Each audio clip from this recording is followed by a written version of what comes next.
ഈ വർഷത്തെ ഗണേശോത്സവ ആഘോഷങ്ങൾക്ക് ഇന്ന് തുടക്കം. ഗണേശ വിഗ്രഹങ്ങളുടെ നിമജ്ജന ഘോഷയാത്ര സെപ്റ്റംബർ 1 നടക്കും. അന്നേ ദിവസം വൈകുന്നേരം 5 പഴവങ്ങാടി ഗണപതി ക്ഷേത്ര സന്നിധിയിൽ നിന്ന് ആരംഭിച്ച് ശംഖുമുഖം ആറാട്ടുകടവിലേക്ക് ഗണേശ വിഗ്രഹങ്ങളുടെ നിമജ്ജന ഘോഷയാത്ര നടക്കും.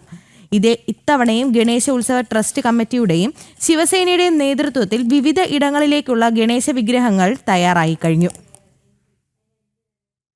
ഇന്നു മുതൽ ആരംഭിച്ച് സെപ്റ്റംബർ 1 വരെയാണ് തിരുവനന്തപുരം ജില്ലയിൽ ശിവസേനയുടെ നേതൃത്വത്തിൽ ഗണേശോത്സവം സംഘടിപ്പിച്ചിട്ടുള്ളത്. കഴിഞ്ഞ ദിവസം വിളംബര ഘോഷയാത്രയോടെ പ്രതിഷ്ഠാ കേന്ദ്രങ്ങളിലേക്ക് കൊണ്ടുപോയി ഗണേശ വിഗ്രഹങ്ങൾ ഇന്ന് താന്ത്രിക ആചാര്യന്മാരുടെ മുഖ്യ കാർമ്മികത്വത്തിലാണ് പ്രതിഷ്ഠ നടത്തിയത്.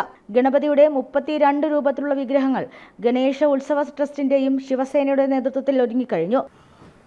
35 ഭാവങ്ങളിലുള്ള നിരവധി വിഗ്രഹങ്ങൾ എന്ന് വെച്ച് കഴിഞ്ഞാൽ 100 കണക്കിന് വിഗ്രഹങ്ങൾ ഇതിനകം പോയി കഴിഞ്ഞു.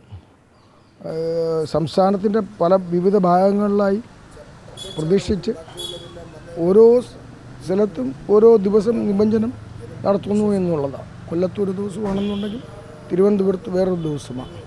നമ്മുടെ ഇതെന്ന് പറഞ്ഞു കഴിഞ്ഞാൽ 24-ാം തീയതി മുതൽ 1-ാം തീയതി വരെ 9 ദിവസം ഈ ഇത് ആചരിച്ച് പ്രതിഷ്ഠ ചെയ്ത് നടത്തുന്ന പ്രോഗ്രാമാണ്. സെപ്റ്റംബർ 1 തിങ്കളാഴ്ച 3 മണിക്ക് പഴവങ്ങാടിയിൽ ചേരുന്ന സാംസ്കാരിക സമ്മേളനത്തിൽ സാംസ്കാരിക സമ്മേളനത്തിന് ശേഷം വാദ്യമേളങ്ങളും നാടൻ കലാരൂപങ്ങളും അണിനിരക്കുന്ന പ്രധാന ഘോഷയാത്ര ആരംഭിക്കും.